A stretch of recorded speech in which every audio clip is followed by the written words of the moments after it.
Aeroklubu České Budějovice, který teď je sídlem tady na letišti v Osíně. A skutečně primárně školní letadlo pro základní a pokračovací. No a proto se také používala především pro základní výcvik pilotů a samozřejmě poté i pro jejich první krůčky v akrobaci. Je pravdou, že v minulosti byla Z-142 občas trochu hanlivě přezdívaná pluhem na vzduch a některými z nich také zatracována pro svoje poněkud specifické a přísné chování v oblasti pádových rychlostí. I proto jsou letouny téhleté řady, respektive pokračovatelé, třeba Z-242 a další stroje, používány dodnes k základnímu leteckému výcviku v celé řadě letů. Připravuje historik, replika prvního motorového typu společnosti Avia, který byla Avia PH1. Jejím pilotem a stavitelem je Marcel Sezemský. Po celé České republice.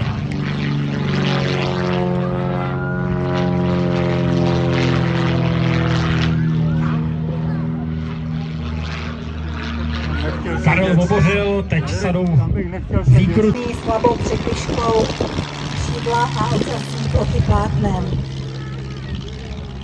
Beneš s Heinem použili prvky v roce 1920 velmi odvážné. Sami navrhli tlusté profily křídla. Karim Masaryk obdaroval společnost Avia ze svého fondu jim dal 100 000 korun. Čmelák, které pilotují pánové Pavel Píl, Jiří Bošek a Tomáš Jirmus.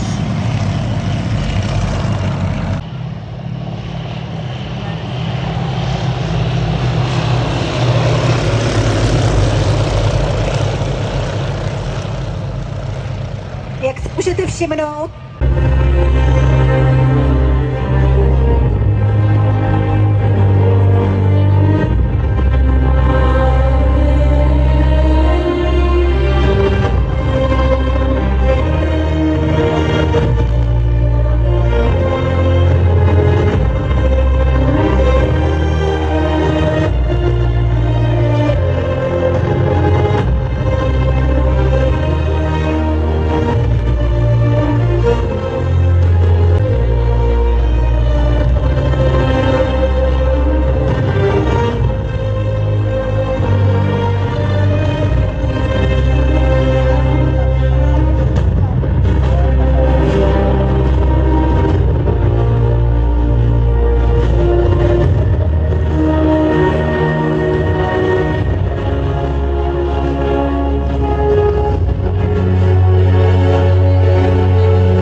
No a tím letounem vzadu je trenér ve verzi Z326.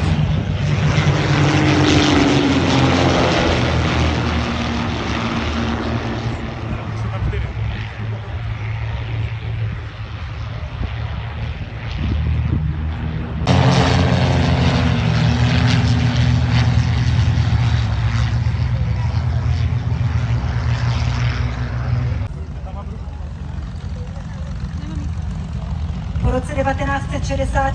Pro ně bylo jednodušší plnit centrální plán výrobou desítek, tehdy Z142 ročně. Je tak chopitelné, ale prý to tak bylo, že ředitel Moravanu údajně po vítězství Ivana Tučka na mistrovství světa v roce 1978 na dotazy novinářů sdělil, že s další sériovou se nepočítá, s další sériovou výrobou. Bylo to ale jinak.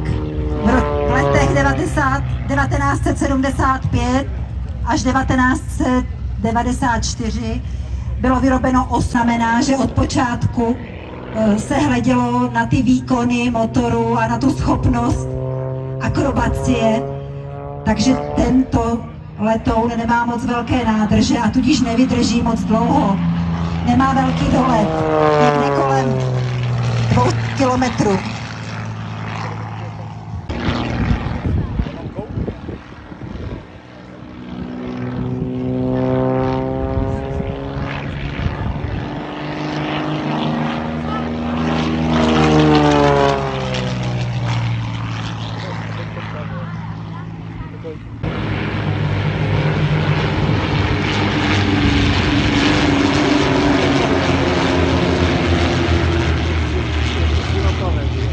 Že on je v pytli, ne? To taky máme.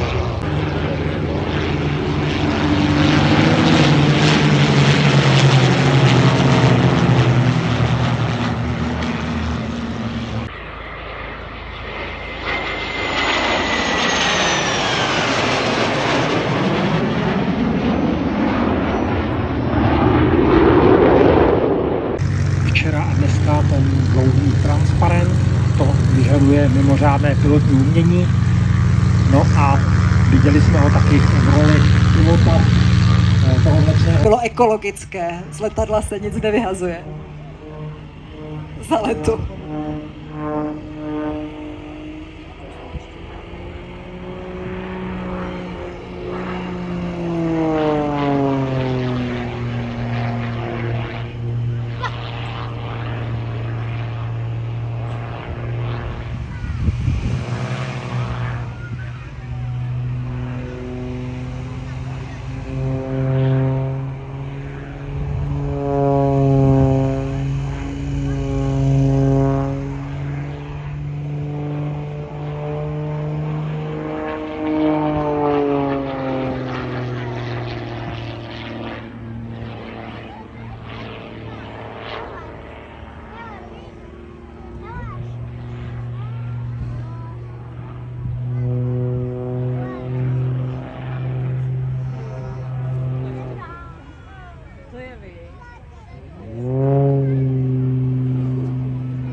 chviličku, ještě zřejmě předtím, než